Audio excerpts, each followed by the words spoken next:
Добро вечер и добре дојдовте во информативно-политичкиот магазин 360 степени. Да ја видиме генералната најава за емисијата. Европската комисија сака до 2029 да ги заврши преговорите за членство во ЕУ со 2, а можеби и со 3 држави кандидатки. Се спомнуваат имињата на Црна Гора, Албанија, можеби и Македонија. Дали ова е изводливо од француска гледна точка? Oui, c'est évident. Bien sûr que c'est possible. C'est possible et c'est même souhaitable. Интервју со амбасадорот на Франција. Во бараката 1А во седиштето на град Скопје на 21 февруари се отворија понудите на тендерот за изградба на булеварот Хасан Приштина. 3 дена подоцна се отворија понудите за втората фаза на уште еден булевар во главниот град, Македонија. Како 5 државни базени почнати да се градат во 2020 ги доградува подизведувач на подизведувачот. Дали тој ангажман е правно покриен? За директорот на АНБ се чека Бугарија да каже дали приложил фалсификуван сертификат за англиски, а за директорките на локални институции била прашана американската фирма што го менаџира тестирањето и веднаш добива експресен одговор дека во евиденцијата на ЕТС такви ликови не полагале, односно немаат положено сертификат за странски јазик. За изјавата на еврокомесарката за проширување Марта Кос дека актуелниот состав на Европската комисија предводен од Урсула фон дер Лајен сака до крајот на својот мандат во 2029 да ги заврши пристапните преговори со 2, а можеби и со 3 држави аспирантки, го прашавме Кристоф Ле Риголер, амбасадор на Франција, доскоро една од највоздржаните држави за прием на нови членки. Од Европската комисија стигнуваат изјави во кои што се спомнува можноста дека до крајот на нејзиниот мандат може да завршат преговорите со 2 или со 3 земји кандидатки. Се спомнуваат имињата на Црна Гора, Албанија, можеби и Македонија. Дали ова е изводливо од француска гледна точка? Oui, c'est évident. Bien sûr que c'est possible. C'est possible et c'est même souhaitable. Beaucoup a déjà été fait en matière de réforme ici en Macédoine du Nord, en matière de reprise de l'acquis communautaire. C'est quelque chose qui est extrêmement important et qui fait que le pays est déjà bien avancé dans ce processus. Et notre conviction, c'est que une fois que nous serons parvenus à dépasser ce blocage qu'on évoquait il y a quelques instants, le processus pourra reprendre et avancer rapidement et de manière satisfaisante. Владимир Мирчевски го прашува францускиот амбасадор за позиционирањето на земјава во однос на резолуциите за Украина во Обединетите нации, за тоа дали приближувањето кон администрацијата на Трамп значи оддалечување од ЕУ, дали има простор да се репреговара така наречениот француски предлог од 2022 година. Интервјуто интегрално ќе го видите малку подоцна во емисијата. Дека Скопје се обраќа, но се гуши не е некоја новина. Исто како и тоа дека во устата на сите власти досега и локални и централни било ветувањето дека ќе работат на решение. Периодов се отворија понудите за изградба на 2 нови булевара кои би требало да придонесат за намалување на метежот. Кога ќе бидат готови, се разбира. За планираното и процедурата во која има и индиции за местење тендер од Владко Чаловски.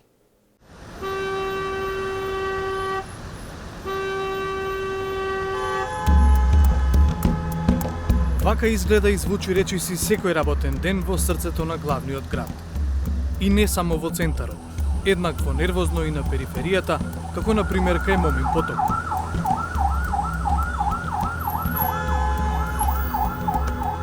Решението за метежот кај Момин поток се гради веќе 4-та година.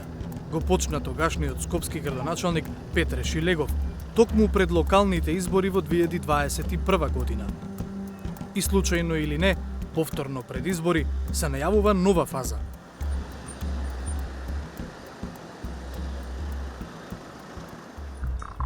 Во бараката 1А во седиштето на град Скопје на 21 февруари во просторија не поголема од 10 квадрати се отворија понудите на тендерот за изградба на булеварот Хасан Приштина. Ги имаше 4 на број. Јубај 2 Амет Дуел од Скопско Бојане понуди да ја заврши работата за околу 9,4 милиони евра. Гранит АД побара 8,7 милиони. Слична беше цената и на Топ Билд. Најниско, и тоа значително помалку од другите, понуди конзорциумот од Ленди Груп, Машинокоп и Фабрика Карпош. Тоа не беше само обично отворање понуди, бидејќи тендерот веќе предизвика контроверзии. Кога првпат се распиша огласот, на условите се пожали Гранит АД, до Комисијата за жалби по јавни набавки аргументираа дека несразмерно се бара, да може да се пријават само фирми кои имаат лизгачки систем за подупирање на ров со длабочина од минимум 4 метри, опрема која се користи за изведба на водоводни, фекални канализации, а такви зафати нема во тендерот за булеварот. Да може да се пријават само фирми кои имаат минимум 8 багери со зафатнина на корпата од 3 кубни метри, кога со толку и такви багери би се ископало се за 16 дена, а рокот на изведба е 720 дена. Да може да се пријават само фирми кои имаат сопствена асфалтна база во радиус од 50 км и тоа со капацитет од 240 тони на час. Непобитен е фактот од прегледот кој го дефинира растојанието како и од интегрираните дозволи на базите кои се во делокруг од 50 км, кое е барање од тендерските услови, дека само еден економски оператор исполнува услови, односно е со база со бараниот капацитет од 240 тони на час. Па бидејќи бил препознаен ризикот за народски кажано тендерот да биде наместен, постапката била поништена. Трката која сега се води, всушност е втора. Допрва ќе се одлучува кој ќе победи, бидејќи на крај ќе има електронско надавање, при што цената е главен, но не единствен фактор. Ќе победи оној со најдобро оценет однос помеѓу цената и квалитетот. А како треба се да изгледа на терен? Идејата беше најавена уште во 2021 година од тогашниот градоначалник Петре Шилегов и вице-премиерите Фатмир Битичи и Артан Груби. 2 години се градеше кружниот тек кај Хубом маркет. Од таму преку Момин поток и оваа механизација позади мене треба да го спои булеварот Хасан Приштина со автопатот кој што води до косовската граница. Ни слика тоа изгледа вака. Се градеше долго, но кружниот тек на булеварот 8 септември е првиот чекор. Наследниот уште се работи, а тоа е кружниот тек кој ги спојува 8 септември и Никола Карев. Од таму без семафори ќе се продолжува кон Визбегово и булеварите Словенија или Хасан Приштина за накај обиколницата и границата со Косово. Но се доцни многу. Побаравме став од град Скопје на чело со градоначалничката Данила Арсовска, не добивме ништо повратно.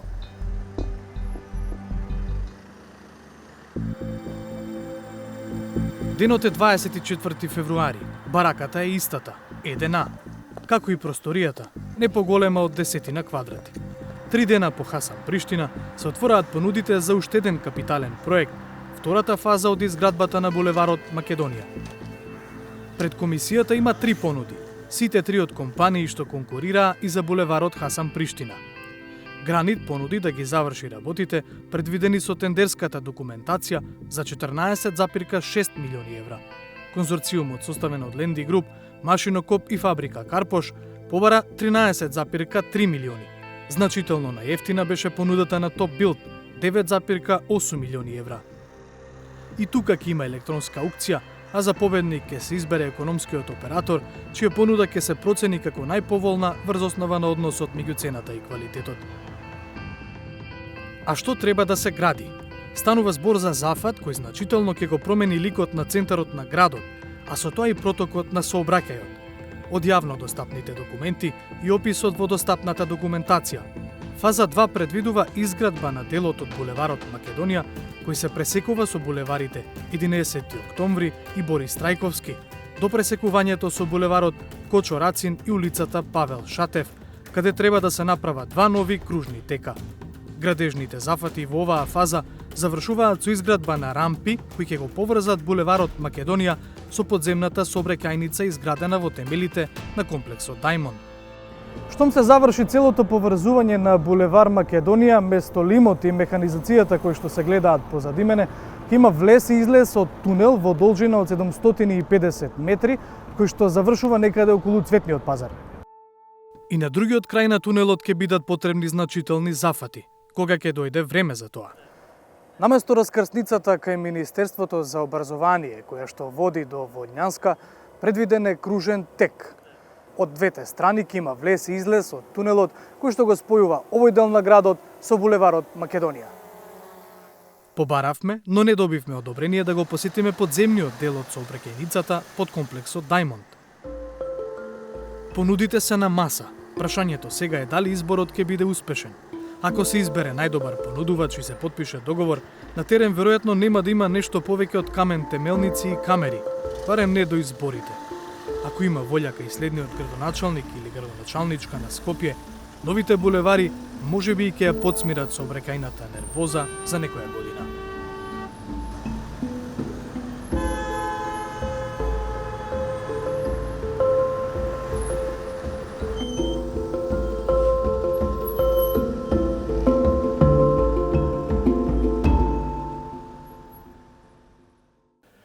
Подизведувач на подизведувачот ги доградува државните базени, чија изведба почнала во 2020 година.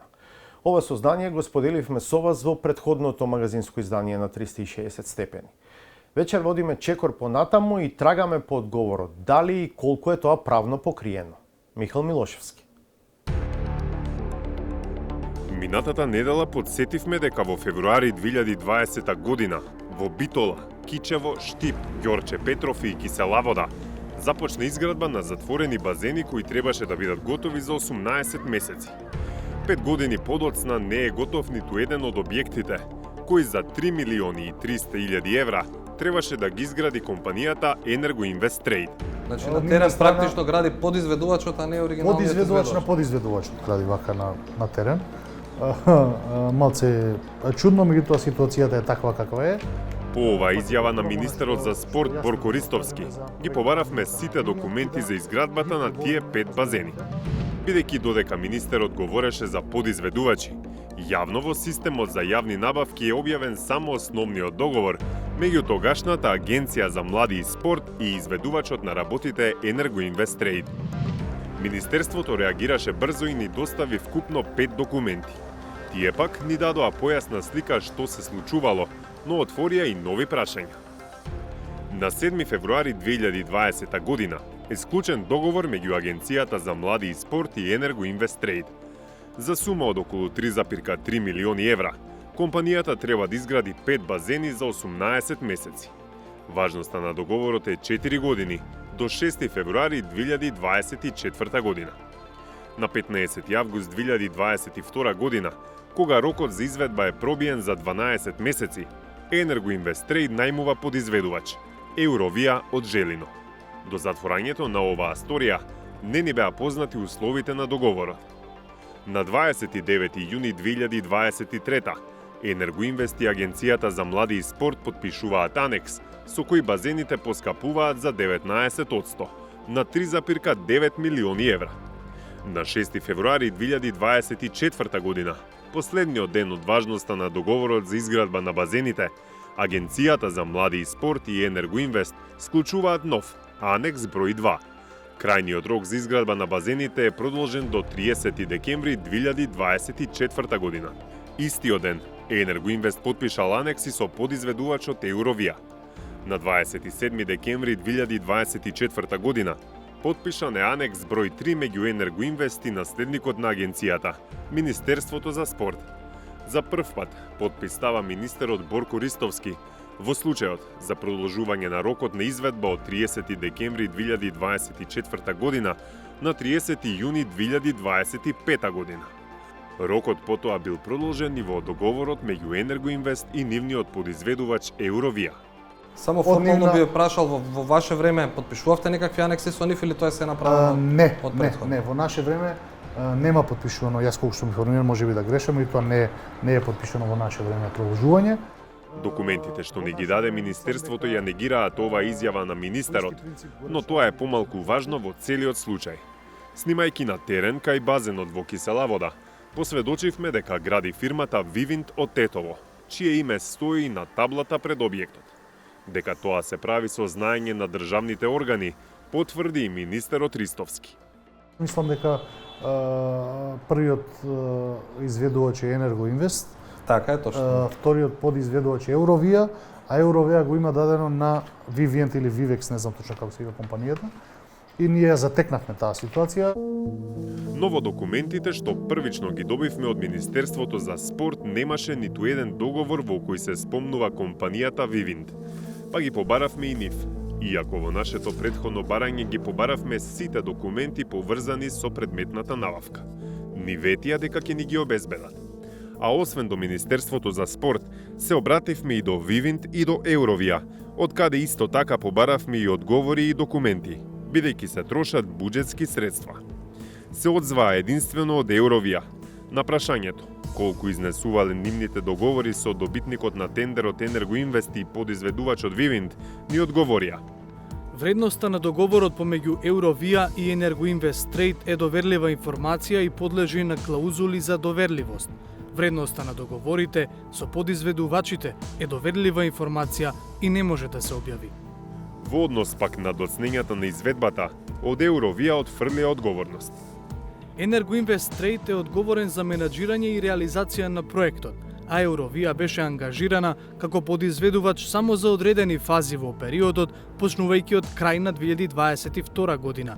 Eurovia ги исполни сите своји обврски согласно договорот со Енергоинвест Трейд и обезбеди дека работите за кои беше ангажирана се извршени според стандардите. Дека изградбата на базените во Битола, Кичево, Штип, Ѓорче, Петров и Киселавода е во најмала рака проблематична, не е нова информација за надлежните институции. И финансиската полиција и Државната комисија за спречување на корупцијата неодамна беа во Битола на настан за борба против корупцијата. Невладината организација Центар за граѓански комуникации и пред нив и пред граѓаните го презентираше своето истражување. Дека за базенот во Битола се исплатени многу повеќе пари отколку што било изградено до минатото лето. И дека на градилиштето не се води редовно градежен дневник и засега не е можно писмено да се внесуваат сите забелешки. На градилиштето не е присутно одговорното лице кое е назначено со решение, ниту пак техничкото лице. Работите ги извршуваат трети лица за кои не се доставени официјални податоци. Иако можеа да слушнат и видат во прво лице. На прашањето дали имаат отворено предмет за случајот, од ДКСК ни одговорија: Ве известуваме дека во Државната комисија за спречување на корупцијата не е оформен предмет во однос на наводите во вашето прашање. Од Управата за финансиска полиција пак не добивме никаков одговор. И самите направивме проверка на сите фирми вклучени во хронологијата на настани. За Vivint најдовме дека е основана на 8 јуни 2022 година под името Аркитектика. Газдарица била известна Дијана Спироска. Само 4 месеци подоцна таа ја продала фирмата на известен Зерафет Шефити. До крајот на 2022 година компанијата немала ниту вработени, ниту приходи. Во февруари 2023 фирмата го менува името во Vivint, а годината ја завршува со приходи од околу 235.000 евра и 4 вработени. Фирмата Eurovia, која според министерот ја најмила Vivint, е попозната во јавноста. Постои од 2010 година, има околу 50 на вработени, а во 2023 остварила околу 16,5 милиони евра приходи. Има изведувано повеќе објекти, но еве како ја опиша пред 2,5 месеци со партиец на министерот за спорт. Сакам да кажам дека Дуи стана бренд, значи заштитник на криминалот и познати по транспарентните набавки на Eurovia, фирмата која што е спонзор нивна и донатор на нивната политичка партија, ги добиваше најголемите тендери во државата во тоа време. Фирмата која го добила тендерот од Агенцијата за млади и спорт, Енергоинвест Трейд пак, преку сопственичката Гордана Димитрова е поврзана со попознатата градежна компанија Bauer BG. Пред еден месец обвинителството поднесе обвинение против Благој Димитров од Bauer BG за тендерот со кој ја сменија фасадата на зградата на владата. Во понудата и покрај тоа што бил должен согласно Законот за јавни набавки, доставил 2 подизведувачки договори со други 2 правни лица, но не и за останатите подизведувачи на кои имал намера да им отстапи дел од договорот за јавна набавка. До Енергоинвест Трейд се обративме пред 10 дена. До сега не ни стигнаа одговори. Новите документи што ни ги ветија од Министерството за спорт можеби ќе ја разјаснат дилемата. врз која основа, но и за колку пари. Базените сега ги гради подизведувач на подизведувачот. Зошто проверките на јавното обвинителство за тоа дали директорот на Агенцијата за национална безбедност приложи лажен сертификат за англиски јазик одат преку Бугарија, а за две директорки на локални институции кои имале документ од истото јазично училиште како и Бојан Христовски, била прашана американската компанија што го менаџира TOEFL тестирањето на глобално ниво. Освен за ова, во историјата на Александар Димитриевски и за околностите во кои ДКСК реши да го затвори предметот за заменик директорката на Агенцијата за разузнавање, како и за случајот со началникот на Генералштабот на армијата за кој се уште нема одлука. Многумина првпат слушнаа за струшкото село Корошишта кога неодамна таму беа пронајдени вредни артефакти. Деновиве, друг настан го прослави местото. Жител на селото, на возраст од 40 години, е фатен дека станал директор на училиште со фалсификувана исправа. Пријавениот директор на основно училиште во Струшкото село Подгорци набавил лажен сертификат за положен англиски јазик од филијала лоцирана во една соседна земја и го употребил во прилог на документи за избор на директор. По извршените проверки, добиен одговор дека лицето не е регистрирано во базата на податоци и евиденции во филијалата. По ваквото соопштение се обративме со прашање до Министерството за внатрешни работи. Како точно провериле и утврдиле дека дипломата е лажна и колку време им требало. Причината поради која побаравме такви одговори не е поврзана директно со случајот со директорот од Струшко Корошишта. Пред околу 4 месеци МВР почна да го проверува сертификатот на друг, многу повисок функционер, за предметот потоа да го предаде во јавното обвинителство. Одговорно тврдам дека во кога беше именуван за директор на Агенцијата за национална безбедност, Бојан Христовски достави TOEFL сертификат за познавање на англискиот јазик од субјектот Јулија Ко од Пловдив, Бугарија, како доказ дека го исполнува законскиот услов да познава странски јазик. Може ли да ве прашам за TOEFL сертификат, зошто во Пловдив сте полагале, а не во Скопје, да речем? Тој тест е положен во 2022 година, а не е сега. И беше најбрз начин како да дојдам до таа диплома, бидејќи таму имаше отворен термин. Ние отидовме во Пловдив и на адресата на Јулија Ко наведена во бугарскиот трговски регистар најдовме адвокатска канцеларија на сосема други лица. Газдите на Јулија Ко ги баравме и на адресите на другите нивни фирми кои можат да се најдат во бугарскиот трговски регистар. Секаде ни кажаа дека се иселени веќе некое време. На крај, проверувајќи фирмата и незините финансиски резултати, дојдовме до документи дека Јулија Ко, фирмата од која Бојан Христовски добил TOEFL сертификат во 2022 година, уште од 2017 година во бугарскиот трговски регистар пријавувала дека нема деловна активност. Ниту кога ги почнаа проверките на сертификатот на Христовски, ниту кога предметот го предадоа во јавното обвинителство. Од МВР не одговорија до каков заклучок стигнале. Јавното обвинителство пак, кога отвори предистражна постапка за предметот, соопшти дека побарале помош од соседна Бугарија. Поминаа 4 месеци од тогаш. Па и нив ги прашавме, до каде е работата? Не ни одговорија. Додека од јавното обвинителство веќе 4 месеци нема информација дека успеале да проверат дали TOEFL сертификатот на Бојан Христовски е лажен или вистинит, во јавноста се појави доказ дека работата може да се заврши за неколку дена. 360 степени ја објави пресудата за две директорки на јавни институции кои биле осудени на условна казна затвор токму поради фалсификувани сертификати од Јулија Ко од Бугарија. А новинарот на Бирн, Васко Маглешов, направил увид во предметот. Таму открил колку всушност лесно се докажал фалсификатот на документите. Таму во папката од документи пронајдовме мејл комуникација помеѓу инспектор, полициски инспектор, кој што се обраќа до ЕТС, тоа е компанијата што ги издава TOEFL сертификатите во САД, им ги доставува копиите од двете сертификати кои што се проблематични и вели ве молам испитајте, односно проверете во вашата база дали овие луѓе воопшто го полагале испитот. По 5 или 6 дена од неговиот мејл веднаш добива експресен одговор дека во евиденцијата на ЕТС такви ликови не полагале, односно немаат положено сертификат за странски јазик и од тука со тој доказ. Меѓу другото, обвинителката го испорачува предметот пред судот и постапката завршува. Ако веќе има воспоставен лесен и брз начин на проверка, зошто тој не е применет за случајот Христовски. Ова беше едно од директните прашања на кои не добивме одговор од обвинителството. Еве што мисли за различниот избор на методи колегата Маглешов. Мојот личен впечаток дека ова истрага скроена за да се влечка. Во основа обвинителството би можело да оди и по двете патеки. Никој не го спречува обвинителството, освен што побарало во Бугарија во меѓувреме да побара и од САД да добијат некакви одговори, а причината зашто е тоа така е веројатно поради разликите во функциите. Во првиот случај станува збор за две директорки на училиште и на болница, во вториот случај станува збор за директор на една од најважните институции во рамки на разузнавањето, Агенцијата за национална безбедност. Именувањето на Бојан Христовски беше предмет на работи на Државната комисија за спречување на корупцијата.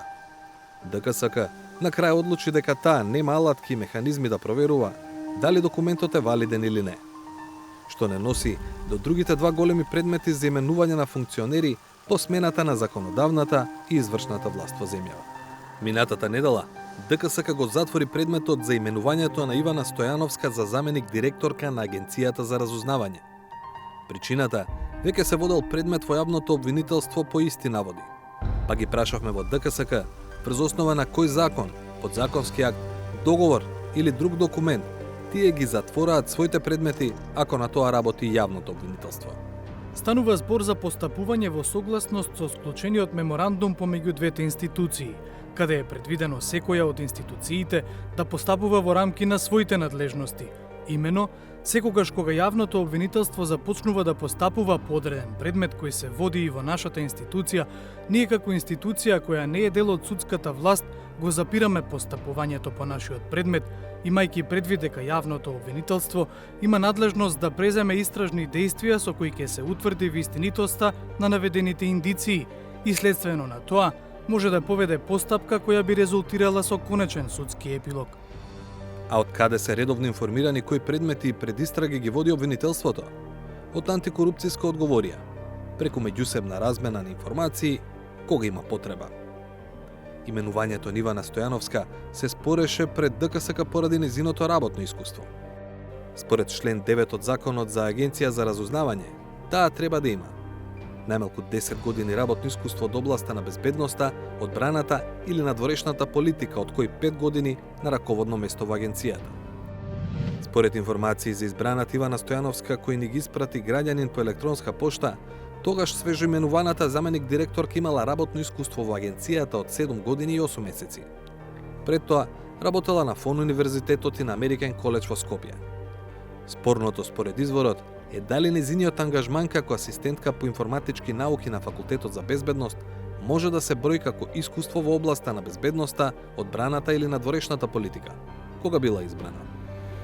Председателката Гордана Силјановска-Давкова и во комуникацијата со нас и на други места го бранеше ставот. Да, треба да се брои. Не ми е јасно како може, ако работите во некое министерство, да речеме, за надворешни на било која работа, или во безбедност, или во, како се вика, сферата, или во одбрана, да бидете квалификувани, а ако предавате информатика, сигурно не предавала информатика во литература или во право, туку информатика врзана за факултетот. Значи, тоа е факултет за безбедност и детективи. Сигурно е поквалификувана од многу останати, за да го има овој статус. Сепак, во истото интервју, председателката направи разлика помеѓу постапката што се води пред обвинителството и таа што се водеше пред антикорупцијска. Прво, иницијативата е анонимна, второ, се работи за различни работи. Обвинителството ќе оценува дали имало некакво фалсификување, не знам што. Видите, јас не сум истражен орган, јас се водев од она што го добив. Така, индиректно ја стави под знак прашање одлуката на ДКСК да го затвори предметот за Ивана Стојановска, кога антикорупцијски обвинителството разгледувале различни аспекти. И единственото спорно големо именување кое се најде пред антикорупцијска, кое се уште не е затворено, е она на началникот на генералштабот Сашко Лавчиски. Тој стана бригаден генерал на 18 август 2022 година со указ на председателот Стево Пендаровски.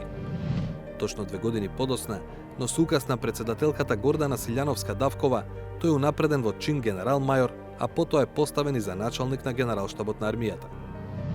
Законот за служба во армијата во членот 61 став 1 предвидува дека офицер може да се унапреди во непосредно повисок чин по одреден број години служба во чинот кој го има. За унапредување во генерал-мајор, Лавчиски требало да биде бригаден генерал 3 години, односно тоа можело да се случи најрано на 18 август 2025 година. Но има исклучок. Може да се унапреди една година порано како што и се случи со Лавчиски, ако меѓу другото е предлог на два кадровски совети на ниво бригада или повисоко, односно е предлог на кадровски совет на ниво на генералштабот за офицер кој е поставен на должност во генералштабот. Пред половина година, за прв пат ги побаравме записниците од кадровските совети, повикувајќи се на членот 61 став 2 од Законот за служба во арма. До пред 2 месеци, војската, преку Министерството за одбрана, одбиваше пристап со тврдењето дека записниците се класифицирана информација. Кога Агенцијата за заштита на правото на пристап до информација од јавен карактер им побара доказ, ја напуштија таа позиција и заземаа став дека не можат да ја дадат бараната информација, бидејќи ако не ја дадат, може да влијае врз постапката што ја води антикорупцијска. Откако и тој став не најде на разбирање кај второстепениот орган, во последниот одговор зафатија трета позиција, дека информацијата што ја бараме не постои, бидејќи сме барале податок по член, односно став од законот, кој не се однесува на унапредувањето на Сашко Лавчиски. Правното прашање, унапредување на Сашко Лавчиски од бригаден генерал во генерал-мајор, не потпаја под одредбите од став 2 на член 61 од Законот за служба во АРСМ, бидејќи именуваниот е унапреден, како началник на секција во генералштабот на армијата.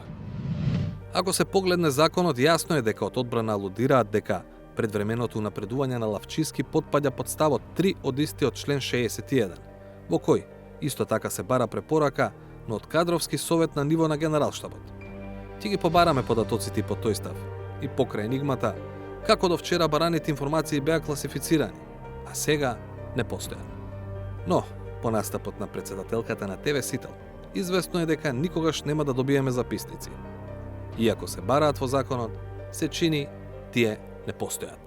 Треба законот да се толкува не буквално, туку херменевтички.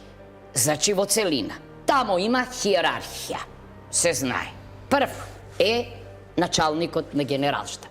Во кадровските совети не седат само генерали, седат и полковници и така натамо. Дали ви е вам логично асистент да бира професор или полковник да одлучува за повисок генералски статус? Зборувам. Мене не. Не звучи многу логично и да се бара меѓународен сертификат за познавање странски јазик за да се стане директор на училиште во Подгорци. Но во законот пишува дека треба. Функционери од калибарот на 40 годишниот жител на Корошишта, или директорката на болница во Дебар, или директорката на училиште во Драчево, се тие што го осетиле на своја кожа. Во продолжение најавеното интервју со францускиот амбасадор го води Владимир Мирчевски. Амбасадоре, ви благодарам за овој интервју за 360 степени. Минатата седмица имавте став во однос на позиционирањето на Северна Македонија при гласањето во Обединетите нации за резолуциите за Украина. Рековте дека таквиот чекор на македонската дипломатија бил неочекуван, но од владата изјавија дека тоа не представува отстапување од заедничката надворешна безбедносна политика на Европската Унија. Дали сте убедени во ваквиот одговор на владата за ваквиот чекор што го презеде? Écoutez, la question c'est finalement pas tellement de savoir si je suis convaincu ou pas. Je crois que c'est un sujet sur lequel on a des nuances d'interprétation, sur le fait de savoir si ça représente une remise en cause ou pas de l'alignement de la politique de la Macédoine du Nord vis-à-vis des positions européennes. Nous, au niveau européen, on en a parlé avec les autorités macédoniennes dans le cadre d'un dialogue, le dialogue que nous avons habituellement, franc, ouvert, constructif. Mais je crois que le vrai sujet, aujourd'hui, il est un peu ailleurs. C'est vraiment un sujet de fond et c'est un sujet de principe. Et c'est une question qui est simple à poser, qui est comment sortir de cette guerre en Ukraine, dont l'origine remonte, ne l'oublions pas quand même, à l'agression russe de 2014 et à la deuxième agression russe de 2022. Est-ce que nous sommes prêts à accepter un cessez-le-feu plus ou moins imposé à la partie ukrainienne sans véritable garantie de sécurité et qui finalement nourrirait possiblement une autre guerre demain? J'ai travaillé 4 ans en Ukraine. C'était après les accords de Minsk de 2014-2015 et j'ai vu à quel point ce dispositif, ce cessez-le-feu qui avait été mis en place, ce cycle de négociation qui a été lancé avec les accords de Minsk avait finalement préparé la guerre de 2022. Et c'est pour ça que nous insistons, nous Français, nous Européens, nous insistons sur la mise en place d'un véritable cadre qui permette un cessez-le-feu avec des garanties de sécurité globale et qui feront en sorte de préserver la souveraineté de cet État européen qu'est l'Ukraine.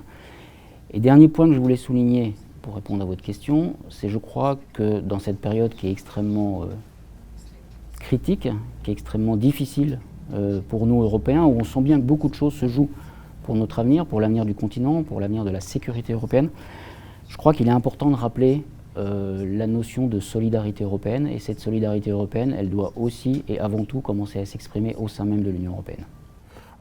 Веднаш по оваа ваша изјава имавте средба со министерот за надворешни работи. На чија иницијатива беше оваа средба и предпоставувам дека ова прашање беше отворено на состанокот? Alors, l'initiative, c'était la mienne. Ça faisait très longtemps que j'avais proposé à M. Moussounski qu'on se retrouve pour se rencontrer, qu'on prenne un peu de temps de discuter. Et le ministre des Affaires étrangères est évidemment par définition très occupé. Et comme vous le savez, il a beaucoup voyagé ces derniers temps. Et on a eu beaucoup de mal à trouver une date qui nous convienne. Et les hasards du calendrier ont fait qu'on s'est retrouvés pour discuter ensemble, justement quelques jours à peine après le vote aux Nations Unies. Et on a évidemment parlé de ce sujet, on a parlé du processus d'intégration européenne, on a aussi beaucoup parlé de nos relations bilatérales, parce qu'il y a quand même aussi beaucoup de choses qui se passent directement entre nos deux pays. Et je dois dire que, comme toujours, à chaque fois que j'ai rencontré M. Moussounski, on a eu un échange très agréable, très détendu et très constructif. Ги спомнавте евроинтеграциите и работите кои што се случуваат моментно во светот. Дали сметате дека приближувањето на македонската влада до вредностите на новата американска администрација значи можно оддалечување на земјата од Европската унија? Je crois que les seules personnes qui puissent vraiment répondre à cette question, ce sont les personnes qui sont actuellement au gouvernement. Et moi, à ce stade, je me garderais bien de spéculer sur ce sujet. Nous croyons dans l'engagement européen des autorités macédoniennes et c'est un élément important pour nous. Mais finalement, la réponse à votre question, elle dépend aussi de la réponse à une autre question qui est à quel point dans les semaines ou les mois à venir, les politiques américaines la politique américaine et la politique européenne vont diverger, vont s'éloigner. Les premières indications qu'on a depuis quelques jours ne sont pas forcément très encourageantes, mais il sera important de voir à l'examen des faits comment les choses vont évoluer, et au-delà des effets d'annonce de l'administration américaine, comment les choses vont évoluer dans la période à venir. Владата инсистира на дополнителни гаранции или како што вика поголема предвидливост во ЕУ процесот. Се спомнува опција за уставни измени со одложено дејство, но новата политичка влада во Бугарија вели дека не може да се репреговара она што веќе е договорено во јули 2022 година. Има ли простор за Северна Македонија да добие нешто повеќе во овој момент и тоа да биде на линија на тоа што владата на премиерот Христијан Мицкоски го бара? Alors, il y a beaucoup de questions dans votre question et je vais essayer de répondre à l'ensemble de celles-ci. Je l'ai déjà dit, il est difficile d'envisager des garanties absolues pour un processus d'intégration européenne. Pour une raison extrêmement simple, c'est que c'est un processus qui est complexe, au cours duquel, à différents moments, 27 États membres devront se prononcer à différentes étapes à l'unanimité. Et à la fin du processus, ces 27 États membres devront également se prononcer sur le traité d'adhésion de la Macédoine du Nord, dans le cas qui nous préoccupe aujourd'hui, par le vote de leur Parlement ou par le vote du peuple via un référendum. Donc vous voyez bien qu'on est sur une série de rendez-vous politiques et démocratiques qui font qu'il est difficile d'avoir des garanties absolues. Pour autant, nous entendons bien et nous comprenons la préoccupation des autorités macédoniennes et de la population, des citoyens de ce pays, et surtout ce besoin de prévisibilité. Je crois que c'est effectivement quelque chose d'important, et ce besoin, il est parfaitement compréhensible et il est parfaitement légitime. Mais revenons à votre question, si vous le permettez, telle que vous la formulez. Quand vous dites, est-il possible d'obtenir quelque chose de plus pour la Macédoine du Nord? Moi j'aimerais poser la question de manière un peu différente. En fait, la question c'est, je pense qu'il faut plutôt raisonner en termes de gain global pour tout le monde, de gain global pour l'Union européenne, de gain pour la région, pour l'Europe du Sud-Est et pour la Macédoine du Nord. Et notre position à nous, Français, elle est très claire, et c'est que l'adhésion de la Macédoine du Nord à l'Union européenne, elle est dans l'intérêt de tous. Dans l'intérêt de tous. Et tout le monde doit comprendre ça et faire le nécessaire pour que nous atteignions ensemble cet objectif qui nous sera mutuellement profitable. Vous avez mentionné le compromis de 2022. Ce qu'ici on appelle souvent la proposition française, mais qui est un compromis qui a été accepté par les autorités macédoniennes. Et un compromis, c'est jamais totalement satisfaisant. C'est pour ça qu'on appelle ça un compromis. Il y a des choses positives, il y en a qui le sont moins. Nous, notre position, elle a été aussi clairement affirmée là-dessus. On ne rouvre pas ce compromis de 2022, on ne le renégocie pas. Il doit être respecté. Mais comme vous le disiez tout à l'heure, dans des situations complexes, dans des situations qui peuvent paraître bloquées, il y a de toute façon toujours la place pour l'action diplomatique. C'est ça qui doit quand même nous permettre, qui doit guider notre action et qui doit nous permettre de garder l'espoir. Il y a donc de la place et une marge pour cette action diplomatique, mais, et j'insiste vraiment là-dessus, il faut que cette action, elle puisse s'exercer à l'abri des pressions et des passions de l'opinion publique. C'est quelque chose qui est extrêmement important. Et puis je terminerai, si vous le permettez, en exprimant un souhait finalement assez simple.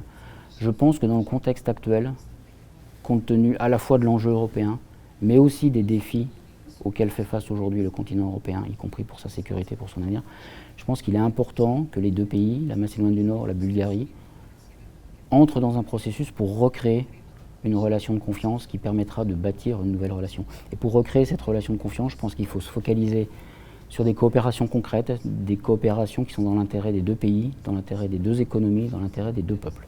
Et ça, je crois que c'est important. Il faut reprendre langue et travailler main dans la main pour une relation qui soit mutuellement bénéfique pour les deux pays.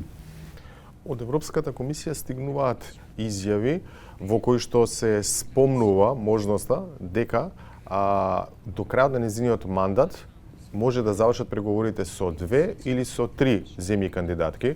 Се спомнуваат имињата на Црна Гора, Албанија, можеби и Македонија.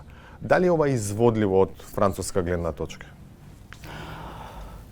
Oui, c'est évident. Bien sûr que c'est possible. C'est possible et c'est même souhaitable. Beaucoup a déjà été fait en matière de réforme ici en Macédoine du Nord, en matière de reprise de l'acquis communautaire. C'est quelque chose qui est extrêmement important et qui fait que le pays est déjà bien avancé dans ce processus. Et notre conviction, c'est que une fois que nous serons parvenus à dépasser ce blocage qu'on évoquait il y a quelques instants, le processus pourra reprendre et avancer rapidement et de manière satisfaisante. Амбасадоре, што мислите за темпото на реформите во земјата? Впечатокот е дека истите прашања се високо на агендата, независно од тоа која влада е на власт во земјата. Значи, пак зборуваме за владење на право, независно судство, обвинителство, борба против корупција и организиран криминал. Comme je l'ai déjà dit, il y a un effort de réforme extrêmement important qui a été fait. Ça, c'est vraiment important, il faut le souligner, c'est vraiment à mettre au crédit du pays et de l'ensemble de la population. De la même manière, l'accent mis par le gouvernement sur la mise en œuvre de l'agenda de réforme est extrêmement important et c'est un signe extrêmement positif de l'engagement des autorités. Après, et ce que je dis, je ne le dis pas uniquement pour ce pays, c'est valable pour tout, c'est valable pour la France aussi. Les réformes sont souvent nécessaires, mais ce qui est encore plus important, c'est leur mise en œuvre. Il ne faut pas que les réformes restent des réformes de papier, il faut que les réformes soient des réformes concrètes et qui bénéficient à l'ensemble des citoyens. Et c'est important, et une fois de plus, ce n'est pas spécifique à ce pays, ça vaut partout. Vous évoquez l'état de droit, l'indépendance de la justice, la lutte contre la corruption. Ce sont des sujets qui sont extrêmement importants, et ils ne sont pas importants uniquement parce que ce sont des principes assez fondamentaux du fonctionnement d'une démocratie moderne. Ils sont aussi importants d'une manière extrêmement concrète pour les citoyens. Ça, c'est quelque chose qu'il est important de souligner, parce que quand vous renforcez votre état de droit, quand vous renforcez votre système judiciaire, quand vous améliorez votre dispositif de lutte contre la corruption, et ben, tout ça crée un environnement favorable, crée de la visibilité, crée de la fiabilité pour les entreprises, et ça crée un climat économique favorable, ça attire des investissements, et au final, c'est bénéfique au développement du pays. Et je crois que c'est ça qui est important, c'est de montrer quelle est cette réalité derrière des concepts. On parle souvent d'état de droit, je ne suis pas sûr que tout le monde sache exactement, moi-même d'ailleurs, ce que ça veut dire, la réforme de la justice, mais ce qui est important, c'est de montrer que tout ça a un impact concret et que tout ça, ça va faciliter, ça va améliorer la vie des gens au quotidien. Et la dernière chose que je voudrais dire sur les réformes, c'est que nous croyons tellement, nous, dans le processus de réforme en cours dans ce pays, que nous mettons d'ailleurs des moyens pour l'accompagner. On a actuellement dans ce pays plusieurs experts techniques internationaux qui travaillent avec différentes administrations et qui sont là pour apporter l'expertise, de l'expérience, du soutien sur la mise en œuvre d'un certain nombre de réformes dans des secteurs clés de l'économie et de l'activité du pays. Амбасадоре, отворивме важни политички прашања во разговора досега, но што станува со францускиот економски интерес во регионот и има ли простор за зголемено француско економско присуство во земја? Alors oui, de l'espace, il y en a, ça c'est sûr. Notre présence économique aujourd'hui, malheureusement, dans ce pays, elle est assez faible. Donc la marge de progression est réelle, elle est même assez impressionnante. C'est d'ailleurs une des priorités de l'action de l'ambassade ici. Et d'ailleurs, hier, je participais à quelques centaines de mètres ici à peine, au sein de la Chambre de commerce de Macédoine du Nord, à la relance du Club des affaires français et francophones. C'est une initiative, c'est un pas qui va dans le bon sens, mais qui montre surtout quelque chose, qui montre qu'aujourd'hui, il y a un nombre important, un nombre croissant même, je dirais, d'entreprises françaises, y compris de grosses entreprises françaises, qui s'intéressent au marché de ce pays, qui s'intéressent à y investir, qui s'intéressent à s'impliquer dans des projets qui sont importants pour l'avenir du pays. On a des grosses entreprises françaises qui aujourd'hui ont des projets sur lesquels elles travaillent à des niveaux d'avancement variés, mais en matière de santé, en matière de transport, en matière d'énergie, et qui, vous le voyez bien, sont des sujets très structurants pour l'avenir du pays et qui, par ailleurs, je crois, correspondent bien aux priorités du gouvernement pour assurer le développement économique de la Macédoine du Nord. Ви благодарам многу за интервју. Merci à vous. По разговорот со амбасадорот на Франција ве поканувам да ја одгледаме новата саботажа.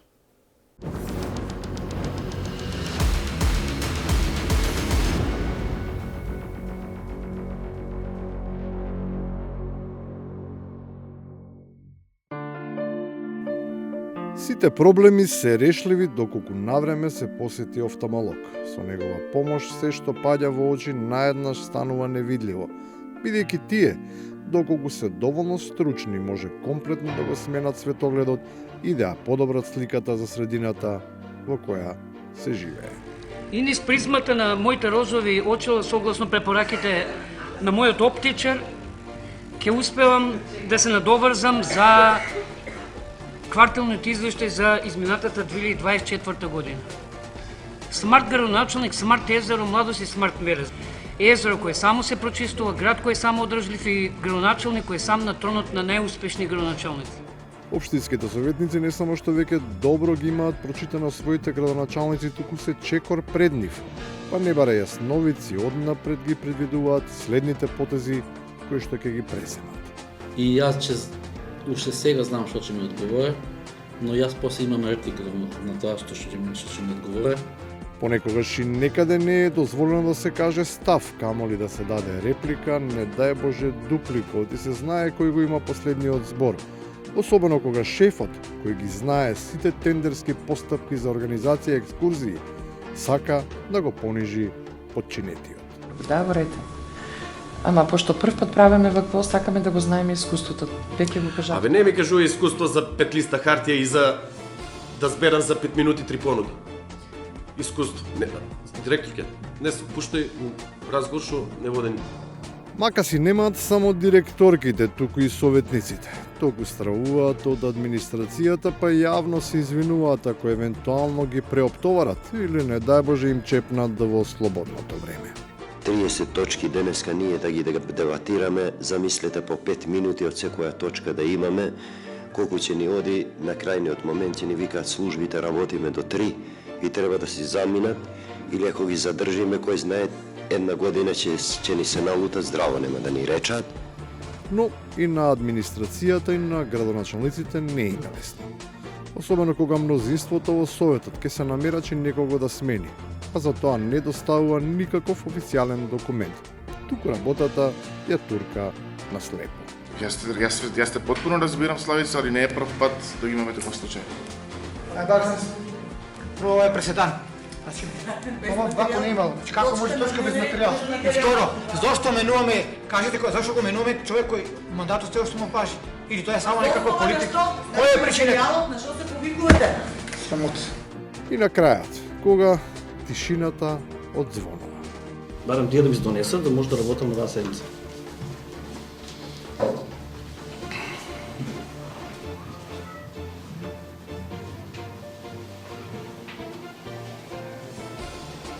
Председателе, ќе размислиш уште ли? Ќе видиме, треба да се... Ајде, јас треба, Тогаш викни пауза и нека ми се достават документи. Ако за да се обезбедат материјали за седница, треба толку многу да се размислува. Колку ли мозочна маса треба да биде ставена во функција за нешто реално и опипливо да се направи. Гледавте 360 степени. Се гледаме повторно в понеделник од 20:15. Пријатно.